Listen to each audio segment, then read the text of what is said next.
I think it's important to honor our Black future as well as our Black history because it helps give us purpose, especially in times like these where the world is on fire. So 28 Days of Black Futures is Collectively's annual event that celebrates Black joy and resilience and excellence here in Baltimore.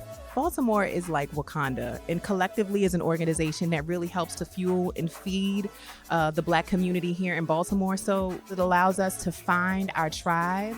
It allows us to connect with like minds and like hearts. It really cultivates all Black leaders and Black entrepreneurs and Black film makers to all come together to be able to showcase what it is to be Black in America and what it is like to be able to uplift each other within the Black community as well. I love being in community. I love being seen as a Black business owner, as a Black creative. I feel the most seen by our people. It is essential for us to tell our stories, for Black advocates and Black organizations to come together, to listen to each other, to dialogue, and to create opportunities where we are fostering growth within our communities. Sometimes if we don't have a venue to come together, a lot of us are out here searching for each other to see what we can do to uplift each other. So it's excellent to be in one space where we can uplift each other and support with our dollars. Even with the major victory of Juneteenth becoming a nationally recognized holiday, I've talked to young people that I represent who didn't know what that even was. Why is that? It's because of Black people not controlling our narrative, but also the absence of stories of Black liberation and Black freedom. Too often, people in our city, in Baltimore City, don't see those who are working on their behalf. They don't see those who are resisting. They don't see those who are organizing. So being able to have an event like this, where you're being able to see sort of that behind the scenes, that struggle, that storytelling, I think is really important and it's really inspirational.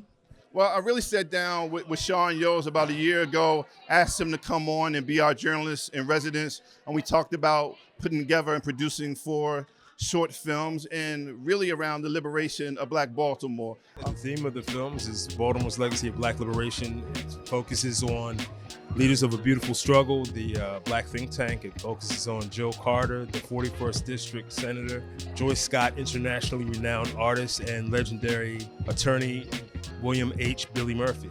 It's important to tell these stories now in particular because of the political, social, cultural peril we find ourselves in.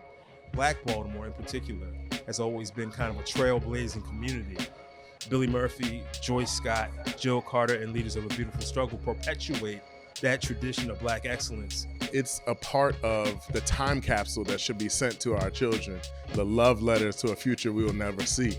We are actually the powerful kings and queens of the motherland that we were intended to be, and allows us to recapture that legacy. The way that stories are told often impact the nature of the kind of solutions that get developed. And so if the narrative, for instance, that I think that society projects onto Black people is a narrative of Black people, being inherently inferior, Black people being docile, Black people having to beg white people for freedom, then the kinds of solutions that get produced will replicate that same dynamic. Whereas if we understand stories of Black people harnessing our own power as the basis for our freedom, if we understand narratives of Black folks being successful, then the solutions that we frame will replicate our independence, our sovereignty, our self-determination. I grew up in the 1960s in the belly of the civil rights struggle, and we'd say Black is beautiful. We are still fighting for Black liberation, and we welcome all those of goodwill to join us in that fight. Well, to be a Black creative is generally to be liberated. It's also very important because it's one of the things that we really brought with us across the water.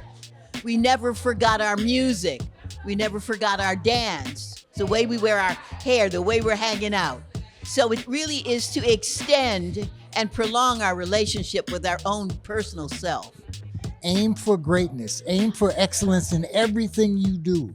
Make sure that you are seen and heard and that you understand what people are saying and what they're trying to say. And you understand what to do and how to do it.